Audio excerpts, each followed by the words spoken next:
hacen esta otra pregunta: para hacer obras de caridad, ¿qué se hace? Denos algunos ejemplos. Yo respondo, tu pregunta me lleva a pensar y compartirte las obras de caridad o misericordia corporales y espirituales. CatholicNet en internet tiene un buen comentario al respecto, el cual aprovecho añadiendo algunos otros aspectos. Las obras de misericordia son acciones caritativas mediante las cuales ayudamos a los demás en sus necesidades corporales y espirituales. Todo se fundamenta en el primero y más importante de los mandamientos: amar a Dios sobre todas las cosas y al prójimo como a uno mismo. En la descripción del juicio final que el mismo Jesucristo nos da en el Evangelio de San Mateo, en el capítulo 25, versos 35 y 36, dice: tuve hambre y me dieron de comer, tuve sed y me dieron de beber, fui forastero y me recibieron, estuve sin ropas y me vistieron,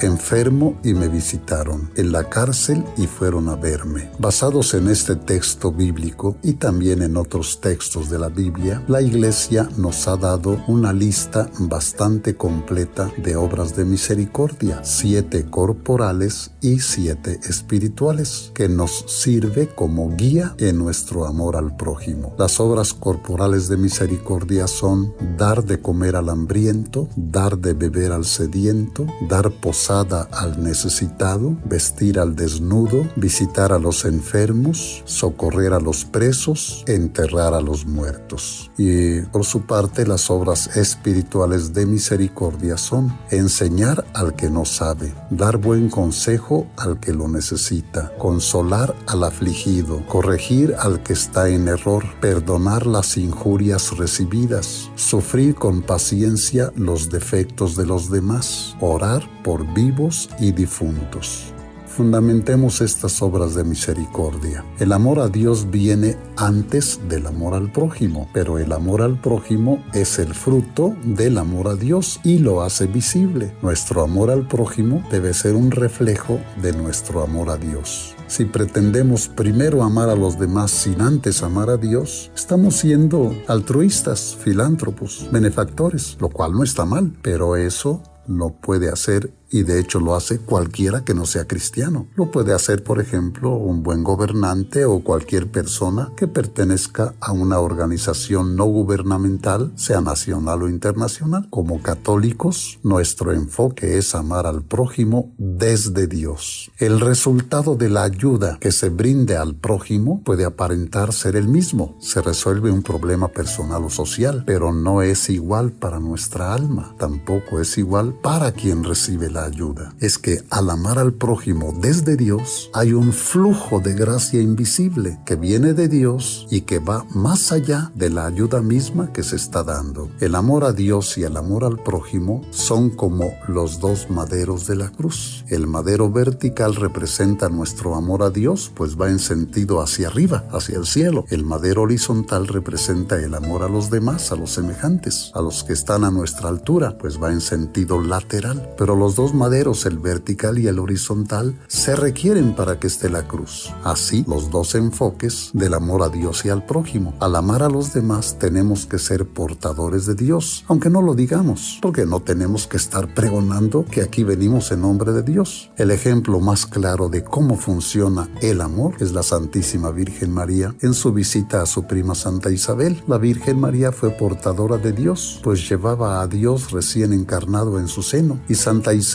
lo supo de inmediato, pues San Juan Bautista, que estaba en el vientre de Isabel, lo hizo saber con grandes saltos de alegría. Todo esto en el Evangelio de San Lucas, capítulo 1, versos 39 a 44. Así debe ser nuestro amor por los demás, llevándoles a Dios que habita en nosotros. Aunque el auxiliado no lo exprese igual que San Juan Bautista y Santa Isabel, la persona va a recibir muchas gracias del Señor, muchas más que las que cree estar necesitando, muchas más de las que nosotros creamos estar aportando con nuestro auxilio. Conviene ahora detenernos un poco en las obras de misericordia mencionadas. Veamos primero las obras de misericordia corporales: dar de comer al hambriento, dar de beber al sediento. Estas dos primeras son complementarias y se refieren a la ayuda que podemos dar en alimento, bebida o en dinero a los necesitados. Los bienes que poseemos, si son bien conseguidos, también nos vienen de Dios y debemos responder a Dios por estos y por el uso que le demos. Dios nos exigirá de acuerdo a lo que nos ha dado. Así nos dice San Lucas en el capítulo 12, verso 48. A quien mucho se le da, mucho se le exigirá. Esta exigencia se refiere tanto a lo espiritual como a lo material. Podemos dar de lo que nos sobra, eso está bien, pero podemos dar de lo que no nos sobra. Por supuesto, el Señor ve lo último con mejores ojos. Recordemos a la pobre viuda, muy pobre, que dio para el templo las últimas 2 moneditas que le quedaban. No es una parábola, es un hecho real que nos relata el Evangelio. Cuando Jesús vio lo que daban los ricos y lo que dio la viuda pobre, hizo notar esto a los apóstoles. Todos dan a Dios de lo que les sobra. Ella, en cambio, dio todo lo que tenía para vivir. Lucas 21, 1 al 4. También la viuda de Sarepta, en tiempos del profeta Elías, lo alimentó con lo último que le quedaba para comer ella y su hijo, en un tiempo de una hambre terrible. ¿Y qué sucedió? Que no se le agotó ni la harina ni el aceite con que preparó el pan para el profeta. Primer libro de los Reyes, capítulo 17, del 7 al 16. Acerca de dar de beber al sediento, la mejor historia de la Biblia es la de la samaritana, a quien el Señor le pide de beber. San Juan capítulo 4, versos 1 al 45. Otra obra de misericordia: dar posada al necesitado. El necesitado puede ser una persona, una familia o muchas familias. Pueden ser migrantes o desplazados por la violencia de sus comunidades. San Pablo nos sugiere: no dejen de practicar la hospitalidad, pues algunos dieron alojamiento a ángeles sin saberlo. Vestir al desnudo. Esta obra de misericordia se nos facilita con las recolecciones de ropa que se hacen en parroquias y otros centros de recolección, pero hay que recordar que aunque demos ropa usada, no es dar lo que nos estorba o nos sobra. Es más exquisito, más generoso dar de lo que aún es útil para nosotros y que incluso valoramos. Visitar a los enfermos. No se trata de visitas sociales por cumplir, no, más bien es una verdadera atención a los enfermos y ancianos, tanto en cuidado físico como en compañía. Y la atención más importante en casos de vejez y enfermedades graves es la atención espiritual. El mejor ejemplo de la Sagrada Escritura es el de la parábola del buen samaritano, que curó al herido y al no poder continuar ocupándose directamente, confió los cuidados que necesitaba a otro a quien le ofreció pagarle. Lucas 10, del 30 al 37. El visitar al enfermo incluye el auxilio a los heridos. Otra obra de misericordia: socorrer a los presos. Esto implica visitar a los presos y darles ayuda material y muy especialmente asistencia espiritual para ayudarlos a enmendarse y ser personas útiles y de bien cuando terminen el tiempo asignado por la justicia. Es valioso hacer sentir a los presos que son seres humanos, más todavía que son hijos de Dios. Otra obra de misericordia: enterrar a los muertos. El más famoso muerto enterrado y en una tumba que no era propia fue el mismo Jesucristo. José de Arimatea facilitó una tumba de su propiedad para el Señor. Pero no solo eso, sino que tuvo que tener valor para presentarse a Pilato y pedir el cuerpo de Jesús. Y también participó Nicodemo, quien ayudó a sepultarlo. Esto de enterrar a los muertos parece un mandato superfluo, porque de hecho todos son enterrados. Pero por ejemplo, en tiempo de guerra puede ser un mandato muy exigente. Es una noble obra de misericordia recoger y sepultar a los muertos en las batallas o por la violencia desatada en los pueblos. Que su cuerpo no se descomponga, sino que sea sepultado cuanto antes. Veamos ahora las obras de misericordia espirituales. Enseñar al que no sabe consiste en enseñar al ignorante sobre temas religiosos o sobre cualquier otra cosa de utilidad. Esta enseñanza puede ser a través de escritos o de palabra, por cualquier medio de comunicación o directamente. dar buen consejo al que lo necesita. Aquí es bueno destacar que el consejo debe ser ofrecido, no forzado, y la mayoría de las veces sería preferible esperar a que nos pidan el consejo, no tanto que forcemos, que obliguemos a que lo reciban. Asimismo, quien pretenda dar un buen consejo debe primeramente estar en sintonía con Dios. Solo así su consejo podrá ser bueno. No se trata de dar opiniones personales, sino de veras aconsejar bien al necesitado de guía.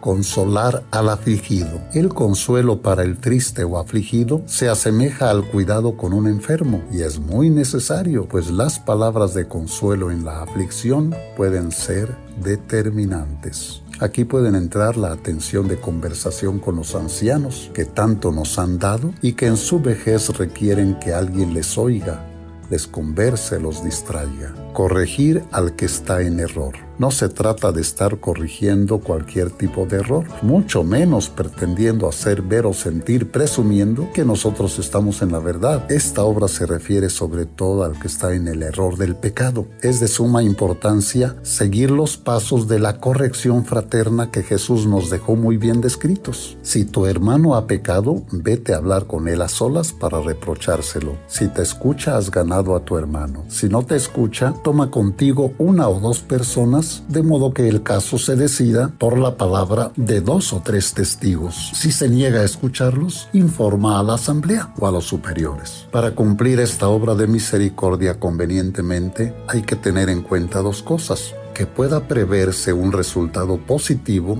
a nuestra corrección y que no nos causemos un perjuicio a nosotros mismos. Debemos corregir a nuestro prójimo con mansedumbre y suma consideración. Una corrección dura y brusca puede tener el efecto contrario. No podemos convertirnos en vigilantes de los errores de los demás para aplacarlos. Hay que hacerlo con delicadeza y esperanza de su mejoría. Perdonar las injurias recibidas. Decimos nosotros en la oración que Jesús nos enseñó del Padre Nuestro: perdona nuestras ofensas como nosotros perdonamos a los que nos ofenden. Y luego lo reafirma Jesús. Queda bien claro que si ustedes perdonan las ofensas de los hombres, también el Padre Celestial los perdonará. En cambio, si no perdonan las ofensas de los hombres, tampoco el Padre los perdonará a ustedes. Perdonar las ofensas significa desde luego que no buscamos vengarnos, ni tampoco conservamos resentimientos al respecto. Significa tratar a quien nos ha ofendido